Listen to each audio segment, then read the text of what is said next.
Le dimanche 3 octobre 1993, un groupe d'hélicoptères armés décolle d'une base militaire de Mogadiscio, la capitale de la Somalie.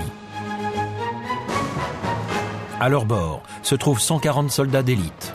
Ce sont des Rangers de la Delta Force, considérés depuis longtemps comme les troupes les plus efficaces et les mieux entraînées des États-Unis.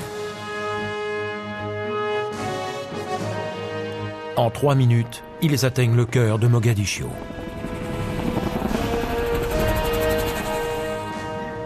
Ils font une descente sur leur cible et s'emparent des 2 principaux lieutenants de Mohamed Farad Aidid, l'impitoyable chef de guerre somalien. Aidid est considéré comme le principal obstacle à la paix en Somalie. Ses lieutenants sont ensuite emmenés de toute urgence à la base. Là, ils subissent un interrogatoire minutieux avant d'aller rejoindre d'autres miliciens emprisonnés sur une île au large de la côte sud de la Somalie. La mission a été planifiée dans les moindres détails. Rien n'a été laissé au hasard. Selon les estimations, elle ne devait pas durer plus d'1 heure. Mais les États-Unis sont profondément ébranlés lorsque la vérité sur ces événements est révélée. Le nouveau président Bill Clinton se retrouve confronté à sa première grave crise sur la scène internationale. Loin d'être une opération exemplaire, la tentative d'enlèvement s'avère un impair désastreux. Les soldats américains se retrouvent coincés au sol pendant 17 heures, luttant contre une immense foule de Somaliens assoiffés de sang. Lorsque les soldats américains sont enfin secourus, 18 hommes sont morts et plus de 70 ont été grièvement blessés. Les militaires ont de nombreux comptes à rendre suite à ce désastre. Nous sommes allés en Somalie pour empêcher le peuple de mourir de faim. Maintenant, nous tuons des femmes et des enfants parce qu'ils nous combattent. Ça doit cesser. Les États-Unis sont allés en Somalie pour des raisons purement humanitaires. Mais cet objectif s'est perdu en cours de route, ce qui a jeté le peuple américain dans la confusion et engendré un profond ressentiment chez les Somaliens qui en sont arrivés à considérer les Américains comme des oppresseurs et non des sauveurs. La Somalie était et est toujours un pays aride et frappé par la pauvreté, bordé à l'ouest par l'Éthiopie. Formé par la fusion de protectorats britanniques et italiens, le pays est devenu indépendant en 1960. En 1969, un coup d'État évince le gouvernement démocratiquement élu et la Somalie se retrouve sous le pouvoir despotique d'un dictateur, le président Mohamed Siad Barre. Tout de suite, Barre sévit cruellement. Liberté d'expression, religion sont interdites. La plupart des droits de l'homme sont bafoués. Et l'opposition à son régime est brutalement réprimée. Ce qui n'empêche pas pour autant les groupes de résistance armés de se répandre dans tout le pays. Ils sont dirigés par des chefs de guerre locaux. Ils combattent les troupes de Barre et anéantissent peu à peu les fragiles infrastructures de la Somalie.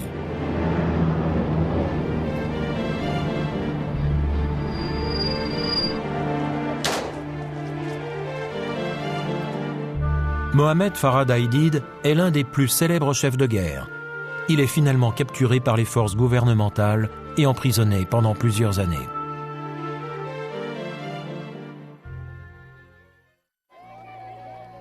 Barre est destitué en 1991, mais à cette époque-là, ses partisans ont déjà tellement pillé, mis à sac et affamé la Somalie que la famine s'installe et tue un grand nombre de personnes. Peu à peu, le monde prend connaissance de la tragédie qui se déroule. Et la presse internationale lance un appel pour qu'une aide soit apportée aux Somaliens. Finalement, les Nations Unies installent à Mogadiscio une antenne chargée d'observer la situation. L'ONU commence ensuite à envoyer une quantité limitée d'aide alimentaire.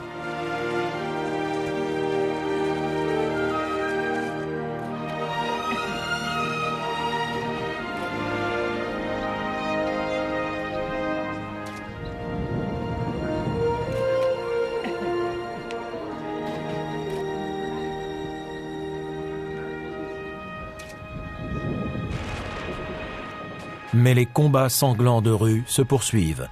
Aidid, qui a été libéré de prison, est à leur tête.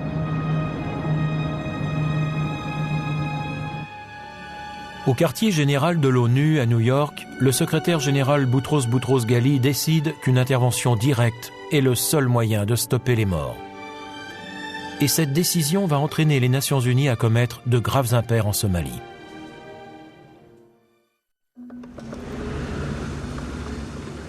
En mars 1992, l'ONU négocie un cessez-le-feu entre les factions armées somaliennes qui à leur tour permettent à l'ONU d'envoyer dans le pays une mission destinée à superviser la distribution de l'aide.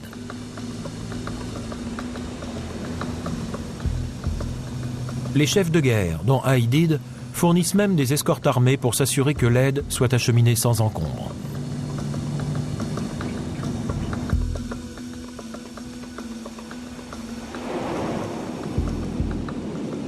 L'aide alimentaire augmente.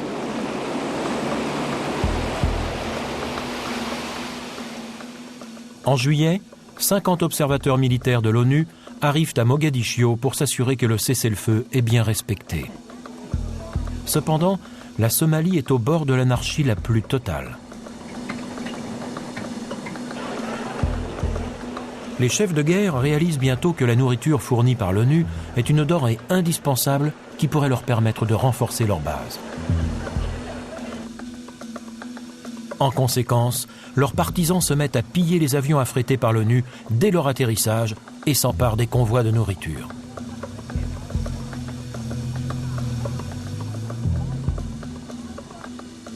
Et il devient de plus en plus difficile pour les travailleurs de l'ONU d'atteindre les populations affamées.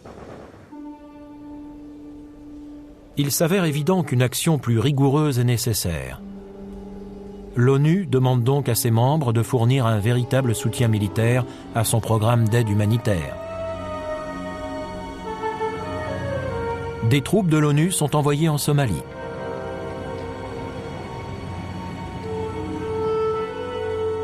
Mais George Bush, qui n'est qu'à quelques semaines de la fin de son mandat de président, estime que les États-Unis ont aussi un rôle à jouer. Le 9 décembre 1992, un groupe de Marines débarque en Somalie. Il constitue l'avant-garde d'une force de 25 000 hommes censés prendre le contrôle de la situation et restaurer l'ordre. La mission des États-Unis est appelée Opération Restore Hope. La presse du monde entier couvre le premier débarquement. Peu de temps après, George Bush se rend personnellement en Somalie, tant pour assurer aux Somaliens qu'ils n'ont pas été oubliés par le reste du monde que pour encourager ses troupes.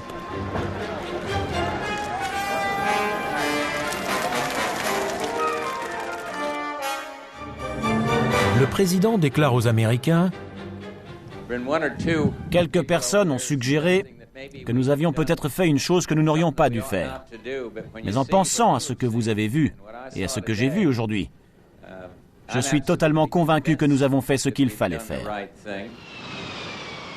Bush a l'intention, une fois que la situation sera stabilisée, de remettre son contrôle entre les mains des forces du maintien de la paix de l'ONU. Il veut que les troupes américaines soient rentrées chez elles au début de l'année suivante, ce qui devrait coïncider avec la fin de sa présidence et l'investiture de Bill Clinton en janvier 1993. Bush veut quitter la scène en ayant remis de l'ordre en Somalie. Bill Clinton veut exactement la même chose. Il ne laissera pas la Somalie assombrir les débuts de sa présidence. Mais les choses ne vont pas se dérouler comme Bush ou Clinton le souhaitent.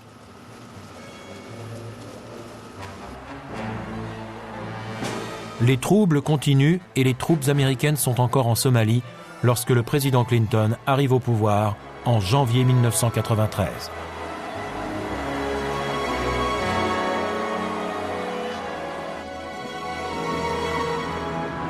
Les attaques d'hélicoptères font désormais partie de la vie quotidienne à Mogadiscio.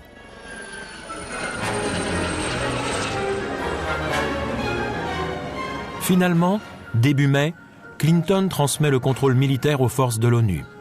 Mais Aidid, le principal chef de guerre, est toujours là et constitue une sérieuse épine dans le flanc des troupes du maintien de la paix. Si rien n'est entrepris en ce qui le concerne, la paix ne sera jamais rétablie. Les troupes de l'ONU commencent à remplacer les soldats américains dans les rues de Mogadiscio, mais elles ont toujours besoin de la puissance de feu américaine pour les soutenir. Au début du mois de juin, la présence américaine a été réduite à 1200 soldats de combat et 3000 hommes de soutien. Mais ils doivent toujours compter avec Aidid et ses partisans fanatiques, fous de la gâchette. Le 5 juin, les hommes d'Aidid commettent une atrocité. Ils tendent une embuscade et tuent 24 soldats pakistanais des forces de l'ONU pendant qu'ils inspectaient un site somalien d'armes. Certains des corps auraient, dit-on, été écorchés. Les troupes de l'ONU et le reste des troupes américaines sont horrifiés. Une gigantesque chasse à l'homme contre Aidid est aussitôt lancée sous la conduite du commandement américain en Somalie.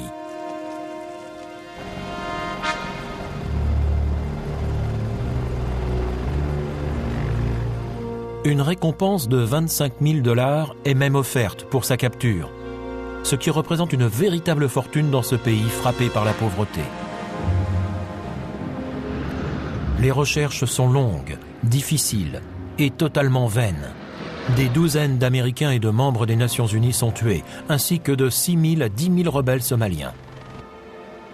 Mais rien de tout cela ne semble compter. Les Américains sont totalement obsédés par Aidid. L'attraper mort ou vif est devenu leur priorité numéro 1. Ce qui amène les Américains à commettre leur premier gros impair. Le 12 juillet, des hélicoptères attaquent une maison située au centre de Mogadiscio, dans laquelle ils croient à tort qu'Aidid se cache. Les missiles tuent un groupe de membres du clan de Aidid qui tentait en fait de mettre au point un accord avec l'ONU. Cette action a des conséquences désastreuses. 4 journalistes occidentaux en reportage sont attaqués par une foule en colère et battus à mort. Aidid, furieux de l'attaque dont ont été victimes les membres de son clan, se lance dans une guerre ouverte contre les Américains. De nombreux Somaliens, lassés de voir que tant de victimes innocentes sont tuées, sont tout aussi furieux. Malgré tout, l'équipe de recherche appelée Task Force Ranger poursuit sa chasse à l'homme. Les Rangers attaquent et fouillent de nombreux endroits dans lesquels ils pensent pouvoir trouver Aidid ou certains de ses hommes, sans aucun résultat. C'est alors qu'arrive la nouvelle qu'ils attendent. Les services de renseignement les informent que 2 des plus proches lieutenants de Aidid sont terrés dans une maison située à proximité d'un hôtel du centre de Mogadiscio. Le général William F. Garrison, qui commande la Task Force Ranger, est bien déterminé à se servir de cette information. À 15h40, le dimanche 3 octobre, 16 hélicoptères, 8 MH-60 Black Hawks et 8 Little Bird décollent en direction du centre de Mogadiscio.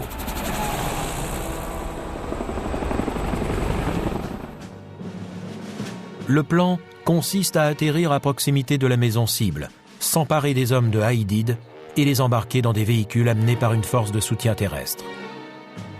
Les hélicoptères arrivent au-dessus de leur objectif et ouvrent le feu pour forcer les rebelles à battre en retraite.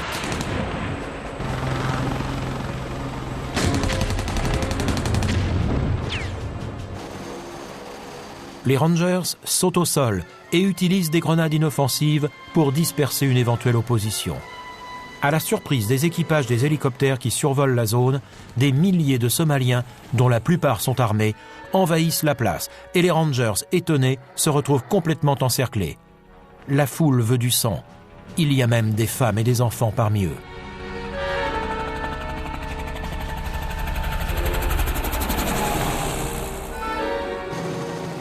Pendant ce temps, Aidid et ses hommes tentent d'abattre un hélicoptère à l'aide d'un lance-grenade. L'un des Black Hawks, le Super 61, est piloté par l'officier Cliff Walcott, un ancien combattant de la guerre du Golfe de 1991. Il voit soudain des Somaliens pointer un lance-grenade sur son appareil. Il se met rapidement de côté pour permettre à ses tireurs d'ouvrir le feu. À la grande horreur des troupes au sol, son hélicoptère est abattu. Un groupe de Rangers se ferait un chemin jusqu'au lieu de l'accident. Une horde de Somaliens armés de fusils d'assaut AK-47 et de grenades est en train d'attaquer l'hélicoptère. Les soldats américains les repoussent, mais ils ne cessent de revenir à la charge. Bientôt, toute la zone est recouverte de morts et d'agonisants. Le quartier est en train de devenir un bain de sang. Les hommes de Aidid réalisent qu'ils sont sur le point d'infliger une défaite humiliante à la plus puissante nation du monde.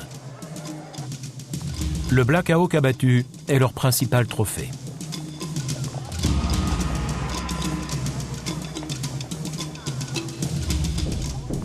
Les troupes au sol tentent désespérément de secourir les Rangers pris au piège. mais ils doivent faire demi-tour sous les assauts répétés.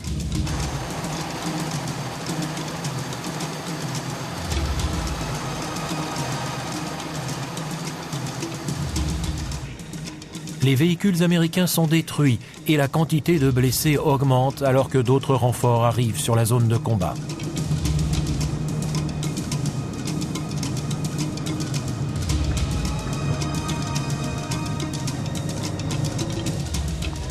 Les troupes américaines ont commis un deuxième impair de taille. Les cadavres des soldats américains sont filmés par des caméras de télévision. L'impair s'est transformé en cauchemar. La perte d'un Black Hawk est un désastre auquel les Américains n'étaient absolument pas préparés. Mais l'impensable se produit de nouveau. Le Black Hawk Super 6-4, piloté par l'officier Mac Durant, est lui aussi abattu par une grenade. La foule déchaînée s'empare de Durant et l'entraîne vers ce qu'il pense être une mort certaine. À ce moment-là, les hommes qui entourent le premier hélicoptère abattu ont repris des positions stratégiques qui leur permettent de mieux se défendre.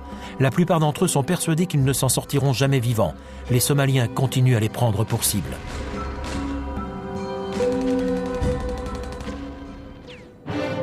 Juste avant l'aube, la colonne de secours, elle-même attaquée de toutes parts, parvient à venir en aide aux soldats désespérés.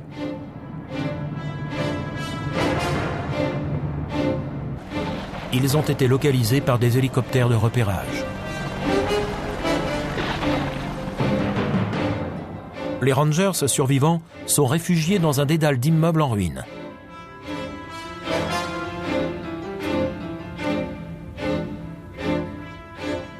La Task Force a réussi à repousser les attaques ennemies 17 heures durant. Les hommes ont vécu un véritable calvaire et la plupart d'entre eux ne pensaient jamais revoir la lumière du soleil. Une fois les survivants à bord des véhicules, la colonne de secours commence une course éperdue dans les rues encore dangereuses de la ville.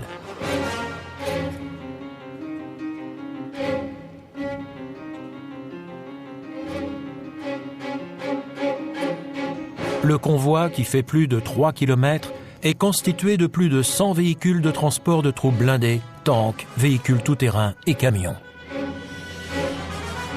Il se ferait un chemin entre guet-apens et barrages routiers, faisant feu pour riposter aux attaques répétées.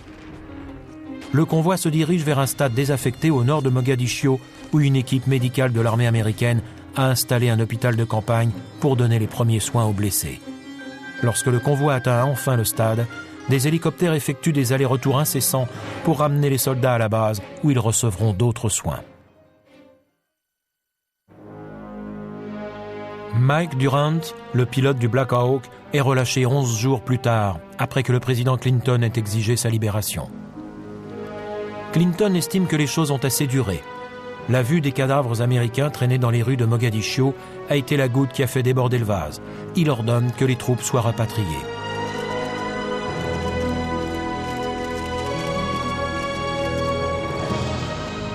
Des têtes doivent tomber. Les Aspin, le ministre de la Défense, donne sa démission. Le moment est venu pour moi de me retirer et d'entreprendre un autre genre de travail. La carrière du général Garrison est aussi terminée. Le 25 mars 1994, les dernières troupes américaines se retirent de la Somalie. En mai, les troupes de l'ONU les suivent. Sans la puissance de feu américaine, elles sont totalement impuissantes.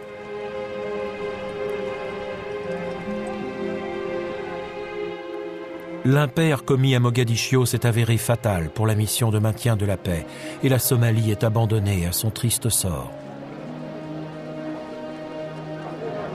Aidid, qui a causé l'humiliante défaite des États-Unis, contrôle la Somalie encore pendant 3 ans, avant de mourir de blessures par balle. Une mort appropriée pour cet impitoyable chef de guerre.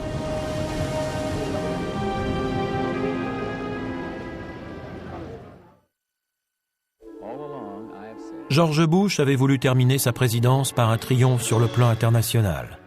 Il estimait qu'il allait ainsi raffermir le rôle de gardien de la paix des États-Unis dans le monde. Il avait inauguré sa nouvelle politique internationale par la guerre du Golfe contre l'Irak, mais la Somalie a été une toute autre histoire.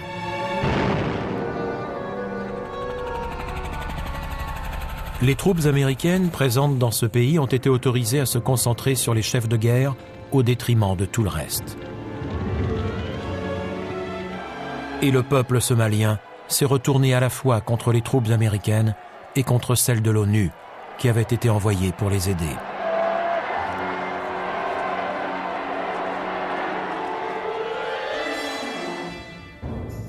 À la suite du désastre de Mogadiscio, les politiciens américains sont devenus très prudents.